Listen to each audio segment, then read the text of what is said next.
धन्यवाद श्री शिवाजी। श्री संजय सिंह। धन्यवाद मान्यवर, आपने मुझे इस महत्वपूर्ण विषय पर अपनी बात कहने का मौका दिया। सबसे पहले मैं पहलगाम में जो निर्दोष निहत्थे लोग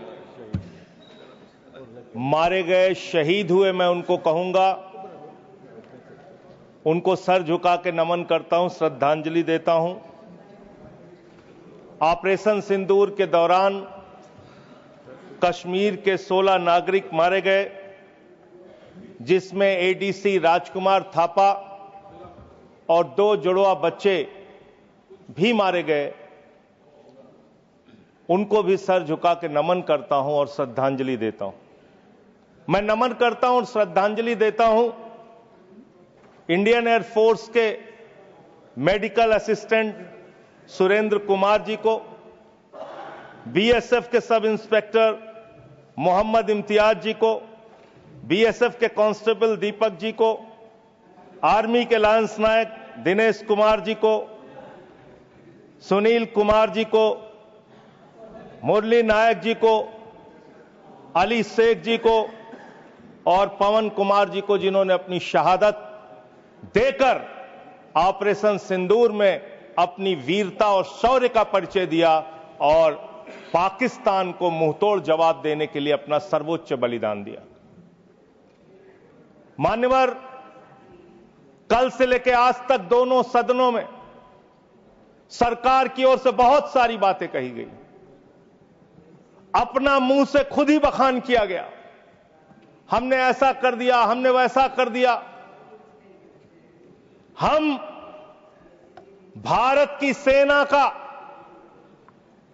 भारत के बहादुर सैनिकों का, बहादुर जवानों का बार बार नमन करेंगे, उनकी शौर्य और वीरता को बार बार प्रणाम करेंगे, लेकिन आपके नाकारेपन पर 1000 बार सवाल पूछेंगे मान्यवर, क्योंकि सवाल आपसे बनते हैं। पहलगाम में जो निर्दोष लोग बैसरन घाटी में गए थे, उनको आकर 5 खूंखार आतंकवादियों ने कैसे मार दिया? भारत की सीमा के अंदर 200 किलोमीटर वो आतंकवादी कैसे घुस गए? कहां से आपकी इंटेलिजेंस फेलियर हुई, उसके लिए कौन जवाबदेह है? और जब हम सर्वदलीय बैठक में बैठे थे, आदरणीय लीडर ऑफ अपोजिशन भी वहां पे थे, त्रुचि शिवाजी भी थे, और मान्यवर हमको बताया गया, सरकार के द्वारा बताया गया कि बैसरन घाटी में सिर्फ अमरनाथ यात्रा के 15 दिन पहले ही लोग आते हैं। ये तो पता नहीं किस गलती से होटल वालों के साथ मिलकर बैसरन घाटी को खोल दिया गया। अब इतने सारे अलग अलग दलों के नेताओं को सरकार के जिम्मेदार मंत्री, गृह मंत्री की मौजूदगी में, रक्षा मंत्री की मौजूदगी में गलत जानकारी दे रहे हैं। बाद में जब हमने पता किया तो पता चला कि हमेशा वो बैसरन घाटी खुली रहती है, लेकिन वहां सुरक्षा के कोई इंतजाम नहीं थे मान्यवर। वो लोग चीखते रहे, चिल्लाते रहे, रोते रहे, बिलखते रहे, अपनी जान गंवाते रहे, सहायता मांगते रहे, लेकिन उनकी सहायता करने वाला कोई नहीं था। मैं गया था शुभम द्विवेदी जी के घर कानपुर में मान्यवर, और उनके पिता ने रो के एक ही मांग कही। उनकी पत्नी का रो रो के बुरा हाल था। उनके परिवार के लोगों ने, उनके पिताजी ने रो रो के एक ही बात कही, हमारे बेटे ने देश के लिए अपनी शहादत दी है। जो लोग इसमें मारे गए हैं, सरकार हमें क्या मदद देती है उससे हमें लेना देना नहीं, कम से कम हमको शहीद का दर्जा दिया। ये उनकी पीड़ा थी, उनकी मांग थी। मैं आपके माध्यम से सरकार तक उनकी भावनाएं पहुंचाना चाहता हूं मान्यवर। बताया गया कि जब यह घटना हुई उसके बाद देश के गृह मंत्री वहां जाते हैं। देश के गृह मंत्री ने जाके वहां प्रेस कॉन्फ्रेंस किया, अपनी बात कही। उसके बाद प्रधानमंत्री को इसकी सूचना मिलती है। प्रधानमंत्री जी अपना कार्यक्रम छोड़ के भाग के आते सऊदी अरबिया से। पूरा देश इंतजार कर रहा था कि प्रधानमंत्री जी आ रहे हैं। प्रधानमंत्री जी निश्चित पहलगाम जाएंगे। प्रधानमंत्री जी पहलगाम नहीं गए मान्यवर। प्रधानमंत्री जी 24 अप्रैल को बिहार में चुनाव प्रचार गए। प्रधानमंत्री जी 1 मई को महाराष्ट्र, केरला और आंध्र प्रदेश में उद्घाटन करने के लिए गए। प्रधानमंत्री जी फिल्मी सितारों को संबोधित करने गए, फिल्मी सितारों को संबोधित करने गए, लेकिन जो लोग पहलगाम में मारे गए थे उनकी पीड़ा, उनका हाल, उनका दुख, उनकी तकलीफ जानने के लिए नहीं गए। मान्यवर, यहां कहा गया सेना के शौर्य को, बहादुरी को नमन कीजिए। हम करेंगे, बार बार करेंगे, लेकिन आपने सेना के लिए क्या किया? जया बच्चन जी कह रही क्या हैं, यह देश जानना नहीं चाहता? जया बच्चन जी कह रही हैं कि आप गलत बोल रहे हो। कौन कह रहा है? जया बच्चन जी। आपने उतनी दूर से नहीं सुना होगा मान्यवर, आपने सुना नहीं होगा। आप सुन लीजिए मान्यवर, आप सुन लीजिए, कृपया सुन लीजिए मान्यवर। तो फिल्मी सितारे जो आपने कहा ना, वो जिस तरह से आपने कहा कुछ डेरोगेटरी लगा, यही मेरा ऑब्जेक्शन। मान्यवर, नहीं, मैं ये नहीं कह रहा हूं कि फिल्मी सितारों को आपने संबोधित किया या किसी आप कार्यक्रम में गए, लेकिन आपकी पहली प्राथमिकता भारत के प्रधानमंत्री के तौर पे क्या थी? सवाल यह है कि पहली प्राथमिकता आपकी क्या थी? पहली प्राथमिकता थी देश में आते, बिहार का चुनाव छोड़ते, पहले आप पहलगाम जाते। पहले आप उस घटनास्थल पे जाते। हमारा सवाल यह है, अभी त्रुचि शिवाजी बहुत दुखी थे, कह रहे थे प्रधानमंत्री कहां हैं, सदन में क्यों नहीं आए, प्रधानमंत्री कहां हैं, प्रधानमंत्री कहां हैं? अरे शिवाजी, वो अवतार है, इंसान नहीं है। वो अवतार है, कृपया इधर भगवान है, अदृश्य। इधर देखें, अदृश्य नहीं, कल तमिलनाडु में ही थे अभी सर ये बड़े परेशान है कि प्रधानमंत्री जी सदन में नहीं आए। प्रधानमंत्री जी अवतार हैं, वो अदृश्य रह के भी कहीं मौजूद हो सकते हैं। उनको आना नहीं होता शारीरिक रूप से, वो प्रकट हो जाते हैं, प्रकट हो जाते हैं। नॉन बायोलॉजिकल है सर वो, तो इसलिए प्रधानमंत्री कभी नहीं आते ऐसे मसलों पे। 18 घंटे काम करते हैं प्रधानमंत्री, लेकिन इतने गंभीर विषय पे दोनों सदनों के अंदर चर्चा हो रही है। 18 घंटे काम करने वाला प्रधानमंत्री 2 घंटे भी दोनों सदनों में क्यों नहीं है? यह सवाल हम लोग पूछना चाहते हैं। आपको इसका महत्व तो नहीं नजर आता? आपको कह रहे हैं आपकी बात सुनने के लिए नहीं आना चाहते, राजनाथ सिंह की बात सुनने आ जाते। ये लोग भी बकवास करते हैं। हम लोग जब बोले मत सुनो, भेज दो वापस, कम से कम अपने लोगों की तो सुनने आ जाओ। बकवास वो भी सुनने नहीं आते, बकवास बोला सर, बकवास सब नहीं, उन्होंने बोला हट जाएगा दोनों। जैसे आप उनका सुन ले वैसे मैंने उनका सुन लिया, मैंने उनका सुन लिया। तो आपके मंत्री यहां बकवास करते हैं? आपके माननीय मंत्री, सांसद, नेता जो आते हैं यहां बकवास सब मत बोलिएगा, आप चेयर ने मना कर दिया। चलो मान्यवर, ये सेना के सम्मान की बात हो रही है। आपने कितना सेना का सम्मान किया? 3 साल तक भारत के सेना की भर्ती बंद रही मान्यवर, और उन 3 सालों में भर्ती बंद होने के कारण 1,80,000 सेना की तादाद को कम किया गया। उसके लिए आप जिम्मेदार हैं। बार बार आपसे सवाल पूछा जाएगा और आपकी आलोचना होनी चाहिए। आपने भारत की सेना में भर्ती होना, वो चाहे उत्तर प्रदेश का नौजवान हो, चाहे बिहार का, चाहे हरियाणा का, चाहे राजस्थान का, चाहे हिंदुस्तान के किसी कोने का हो, उसके लिए गौरव और सम्मान की बात होती थी। सुबह 4 बजे उठ के दौड़ लगाता था, मेहनत करता था। उसकी मां दूध पिला के तैयार करती थी अपने बेटे को कि कभी जरूरत पड़ेगी तो अपने प्राणों की आहुति देके भारत माता की रक्षा करेगा। ये आपने उस जगह पे 4 साल की नौकरी कर दी। आप सेना के सम्मान की बात करते हैं। आपके पास सब कुछ के लिए पैसा है, अपने दोस्तों के ऊपर लुटाने के लिए लाखों हजारों करोड़ रुपए है, लेकिन सेना के जवान को आपने अग्निवीर बना के 4 साल की योजना में उनको जवान बना दिया। उनके लिए तनख्वाह देने के लिए पैसा नहीं है आपके पास। बीएसएफ के जवान, सीआईएसएफ के जवान, पैरामिलिट्री फोर्सेस के जवान, उनको पेंशन देने के लिए पैसा नहीं है, शहीद का दर्जा देने के लिए पैसा नहीं है आपके पास। आपके पास सीआरपीएफ के जवान, उनको पैरामिलिट्री फोर्सेस को आपको पेंशन देने और शहीद का दर्जा देने का पैसा नहीं है। आप सेना के सम्मान की बात करते हैं। आप सेना के सम्मान की बात करते हैं। मान्यवर, सबसे बड़ा दुख इस बात का हुआ, कल से कहा जा रहा है नहीं, हमने अपने आप सीज फायर डिक्लेयर किया, हमने अपने आप सीज फायर डिक्लेयर किया, इसमें किसी तीसरे देश का हस्तक्षेप नहीं है। आजादी के बाद से लेकर आज तक भारत का स्टैंड एक ही रहा है, हम पाकिस्तान के मामले में किसी भी तीसरे देश की मध्यस्थता नहीं मानते। अगर उस बात के साथ किसी ने धोखा किया है, किसी ने विश्वासघात किया है, तो उसका नाम है भारत के प्रधानमंत्री नरेंद्र मोदी। मैं इस सदन के अंदर कहना चाहता हूं, आपने उस भावना के साथ विश्वासघात किया है। मानवर, अमेरिका की मध्यस्थता आपने स्वीकार की,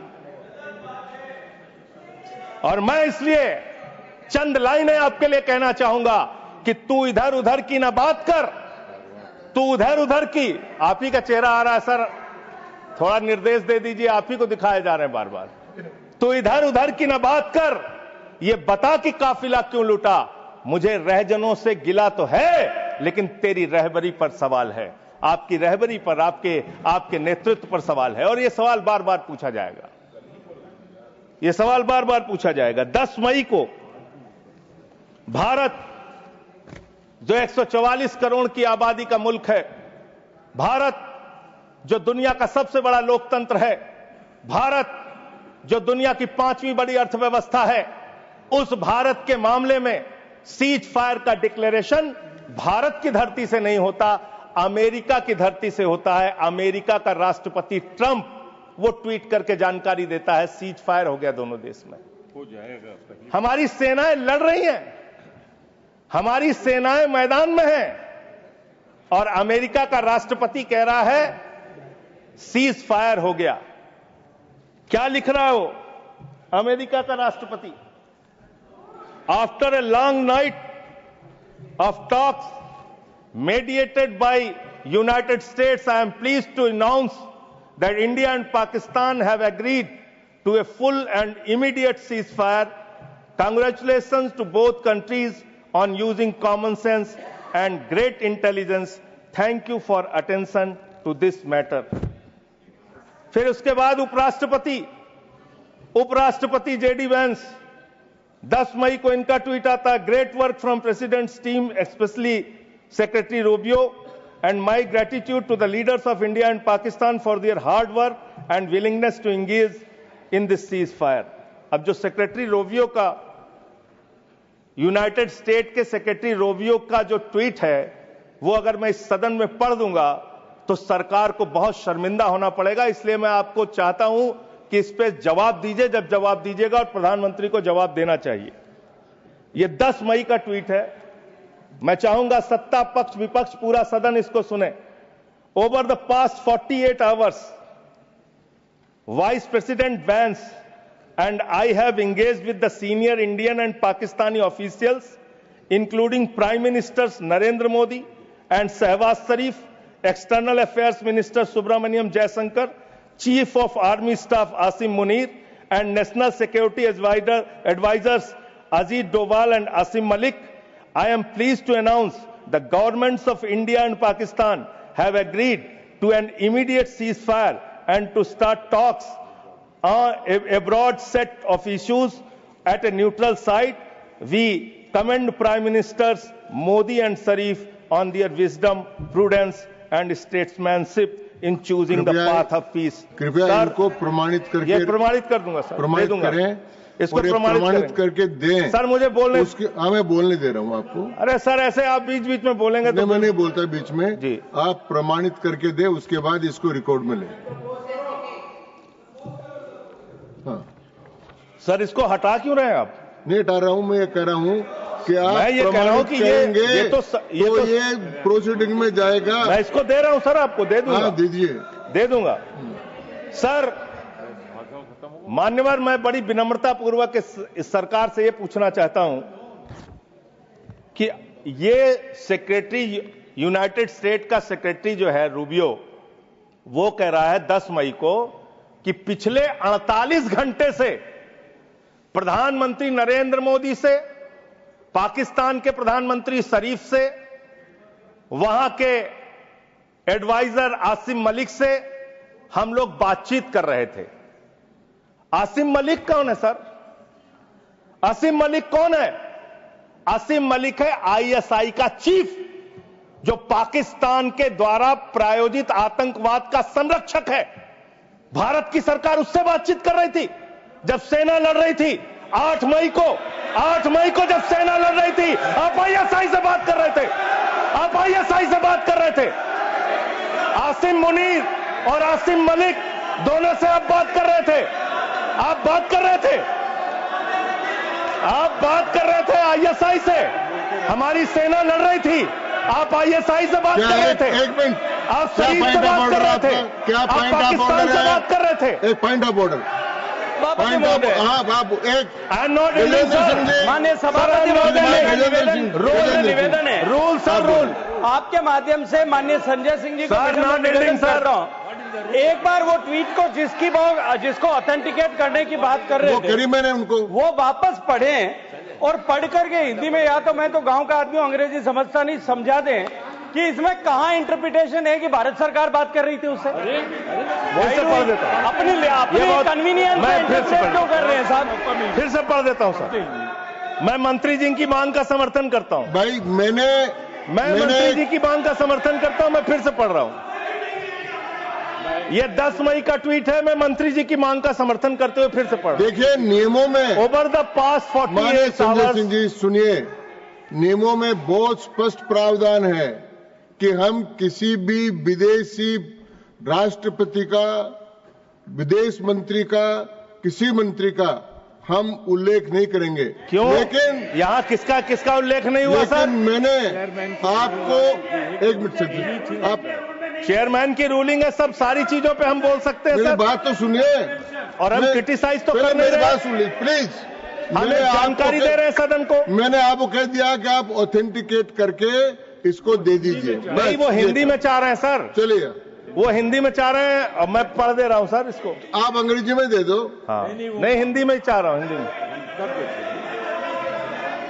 ओवर द पास्ट 48 आवर्स, पिछले 48 घंटे में उपराष्ट्रपति Vance and I have engaged with senior Indian and Pakistani officials. तो इसमें प्रधानमंत्री मैं और सुन तो, अरे सुनिए तो भाई, नाम सुनिए सर, नाम सुनिए। Officials including prime ministers Narendra Modi and Shehbaz Sharif, external affairs minister Subrahmanyam Jaishankar, chief of army staff Asim Munir and national security advisers Ajit Doval and Asim Malik. Asim Malik ISI का प्रमुख है। आसिम मलिक आईएसआई का प्रमुख है। आपकी सरकार आसिम मलिक से कैसे बात कर रही थी? जो आतंकवाद को जन्म देते हैं, आप उनसे बात करते हैं? और वाइस प्रेसिडेंट बेंच ने की है, और फिर तो मोदी जी ने बात की, डिस्टर्ब या करेंगे, डोभाल ठीक साहब बात ने नहीं। बात की। ये सर, तो ये कहाँ ठीक आगे? बात नहीं है। जबरदस्ती सर, झूठा ऐसे डिस्टर्ब दोषारोपण करेंगे, करना ठीक नहीं है चाहते हैं सर। मैंने अपनी व्यवस्था दे दी। सर ये झूठा शब्द बोल रहे हैं। इनको आप झूठा नहीं रोक शब्द तो रहे। नहीं आएगा। इनको आप नहीं आगे रोक बढ़िए, रहे। आगे हाँ, बढ़िए। सर इसके बारे में मैंने व्यवस्था दे चुका। सर मान्यवर, 10 मई को, मदन जी कृपया बैठ जाए। 10 मई को यह सीज फायर की डिक्लेरेशन होती है। 5 जून को कृपया अरे बैठ सुन जाए। लीजिए यार सर, मैंने जजमेंट इसमें दे दिया है उसका, कृपया बैठ जाए। 5 जून को पाकिस्तान को संयुक्त राष्ट्र संघ की एंटी टेररिस्ट कमेटी जो है उसका वाइस प्रेसिडेंट बनाया जाता है। हम जानते हैं इसमें अमेरिका की ही चलती है, अमेरिका के कहने पे बनाया। पाकिस्तान एंटी टेररिस्ट कमेटी का वाइस प्रेसिडेंट बन रहा है।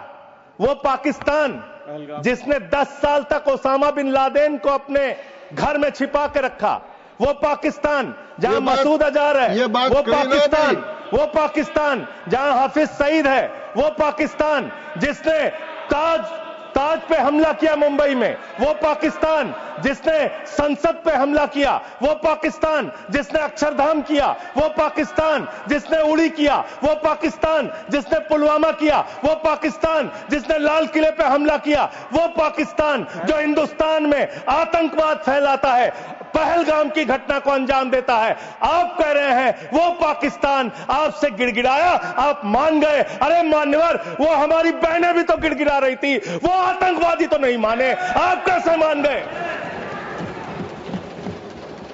वो बहनें भी तो गिड़गिड़ा रही थी मान्यवर, वो भी तो कह रही थी आतंकवादियों के सामने कि मत मारो मेरे पति को, मत मारो, लेकिन मारा उन्होंने।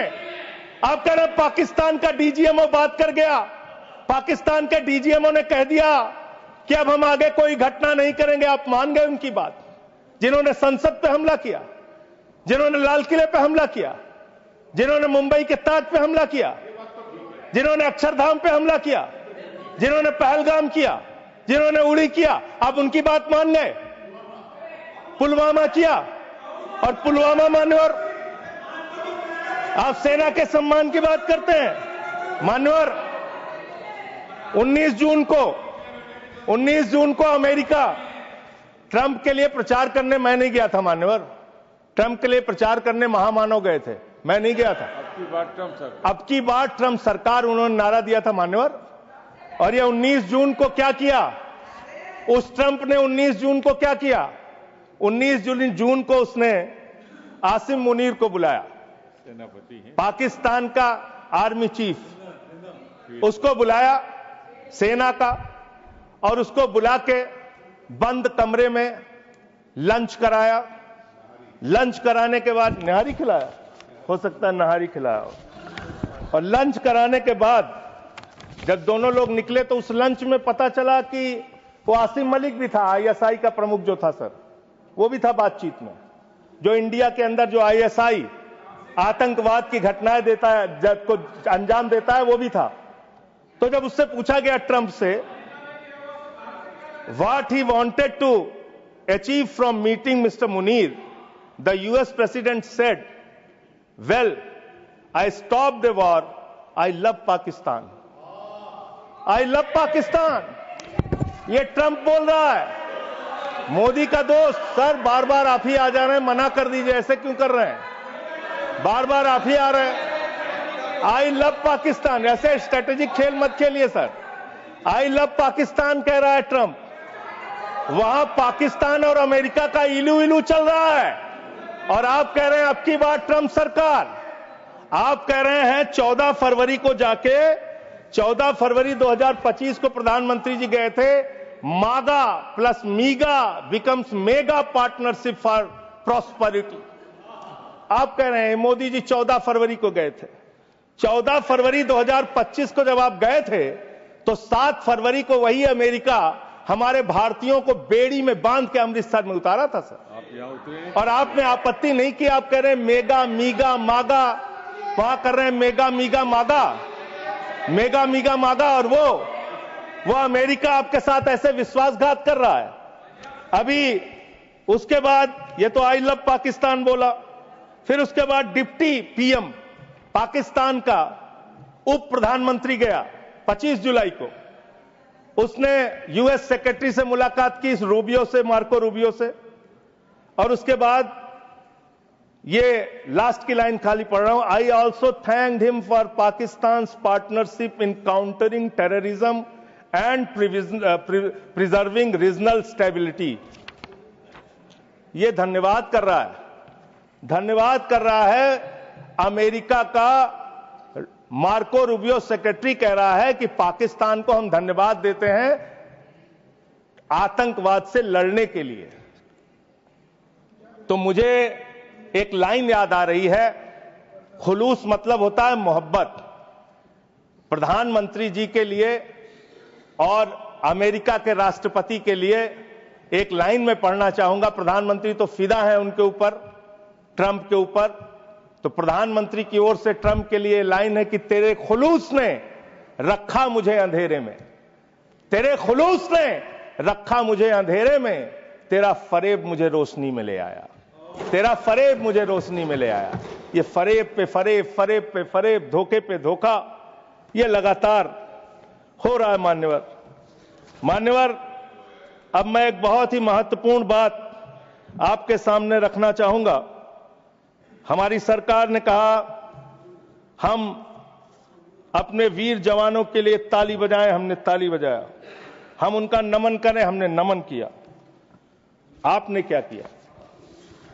भारत के सेना की बहादुर बेटी कर्नल सोफिया कुरैशी के लिए आपका बीजेपी सरकार का मध्य प्रदेश का मंत्री कहता है वो आतंकवादियों की बहन है। और यही नहीं मान्यवर, बात यहां तक नहीं रुकती। कर्नल सोफिया कुरैशी को कहा आतंकवादी की बहन है।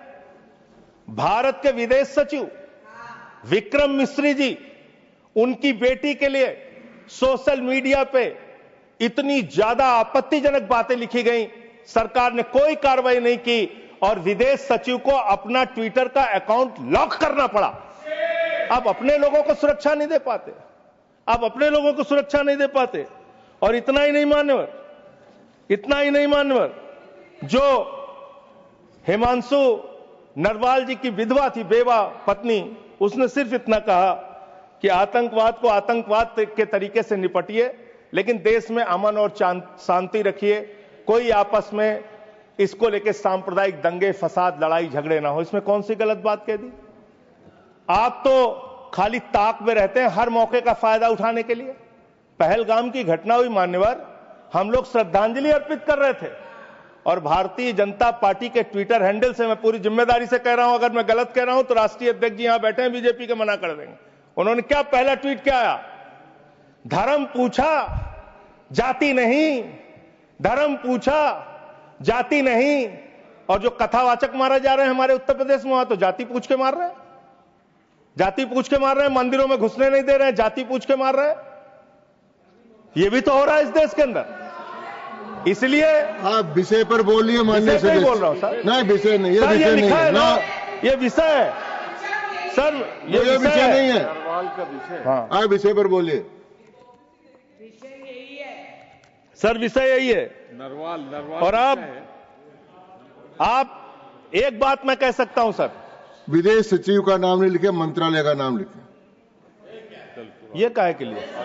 ये है सर, हम ऑफिसर्स, अच्छा चलिए ठीक, जो आपको ठीक लगे सर, जैसे आपने ऑफिसर्स का नाम नहीं ले सकते। नो, चलिए सर, नो सर, वैसे मैं एक बात कह सकता हूं और सरकार को इसको ध्यान देना चाहिए सर। मैं बड़ी गंभीरता से इस बात को कह रहा हूं।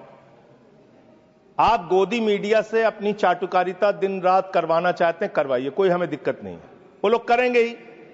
लेकिन जब युद्ध का समय है, लड़ाई का वक्त है, इतने गंभीर समय में है, ऐसे समय में आप ऐसे समय में झूठी खबरें वहां पे चलवा रहे हैं, झूठी खबरें चलवा रहे हैं। लाहौर में घुस गए, इस्लामाबाद में घुस गए, यहां कराची में कब्जा हो गया, रावलपिंडी में कब्जा हो गया। अरे भाई, ऐसे वक्त में हमारी सेनाएं लड़ रही होती हैं, उनको सही जानकारी सारी चीजों की होती है, परिस्थितियों का। आप उनके जीवन को संकट में डाल रहे हैं। कौन कहां लड़ रहा है, किस पोजीशन पे है, आप दुनिया भर की जो भी मन हो रहा खबरें चलाए जा रहे हैं मीडिया पे, तो इस पर भी रोक लगनी चाहिए। तीसरी बात, यहां पे चाइना की भी बात हुई। चाइना ने पूरी तरीके से पाकिस्तान का साथ दिया, पूरी तरीके से मिसाइल दिया, लड़ाई में हर तरीके से उनका साथ दिया, हर तरीके से पाकिस्तान का साथ देने का काम चीन ने किया। हर तरीके से पाकिस्तान का साथ देने का काम अमेरिका ने किया। और आप क्या कर रहे हैं चीन के साथ? मैंने कल देखा, मैंने सोचा मान्यवर कि चलिए इसी को देखते हैं। गलवान घाटी में जब हमारे जवान शहीद हुए, उसके बाद हमने चीन से अपने कैसे रिश्ते किए, आपने क्या किया, यह पूरे देश को जानना चाहिए और खास तौर से आपके समर्थकों को। 2020 के घटना के बाद गलवान घाटी में जब हमारे जवान शहीद हुए, उसके बाद आपने 4,83,033 करोड़ रुपए का आयात चीन से किया। 2021-22 में आपने 7,10,148 करोड़ रुपए का व्यापार चीन से किया, आयात चीन से किया। 2022-23 में 8,03,533 करोड़ का आयात चीन से किया। 2023-24 में 8,38,442 करोड़ रुपए का आयात चीन से किया। 2024-25 में 9,41,718 करोड़ रुपए का आयात चीन से किया।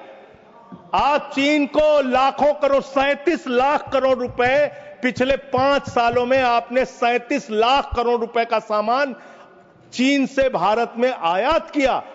आप चीन को रुपया पे रुपया लाखों करोड़ कमा रहे हैं। माननीय सदस्य, आप हर एक चीज में रोकेंगे सर।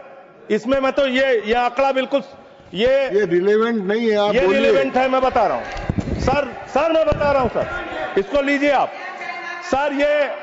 ये एम्बेसी ऑफ इंडिया बीजिंग, ये एम्बेसी ऑफ इंडिया भारत की एम्बेसी का ये डाटा है और वेबसाइट पे आप जा सकते हैं, चेक करा सकते हैं। ये वहां से मिला डाटा। ये 37 लाख करोड़ रुपए का आपने उनको व्यापार दिया, उनसे वहां से सामान आयात कर रहे हैं। आप चीन को लाखों करोड़ रुपए का व्यापार दे रहे हैं और चीन पाकिस्तान को मिसाइल दे रहा है। ये आपका समझौता है, ये आपका समझौता है। आप उस चीन के राष्ट्रपति को झूला झुलाते हैं और ये हमारे साथ चीन कर रहा है, ये हमारे साथ चीन कर रहा है। ये इस देश को जानना जरूरी है। पाकिस्तान को कर्जा मिलता है IMF से, वर्ल्ड बैंक से, और ये कर्जा मिलता है लगभग 3 लाख करोड़ रुपए का कर्जा उनका सैंक्शन हो चुका है, मिल जाएगा। और काफी विरोध भी किया सरकार ने, लेकिन माने नहीं वो लोग, माने नहीं। लड़ाई के समय में उनका कर्जा सैंक्शन हो रहा है और वो पैसा कहां लगेगा? आतंकवाद को बढ़ावा देने में, आतंकवाद को फैलाने में। और अंत में बस मैं सिर्फ एक रिपोर्ट पढ़ के अपनी बात को खत्म करूंगा। हिंदुस्तान में आतंकवाद बढ़ कैसे रहा है, सोर्स पहले ही बता देता हूं। क्वेश्चन नंबर 2802 लोकसभा, दिनांक 18 मार्च 2025। भारत की सरकार का जवाब है, मेरा जवाब नहीं है।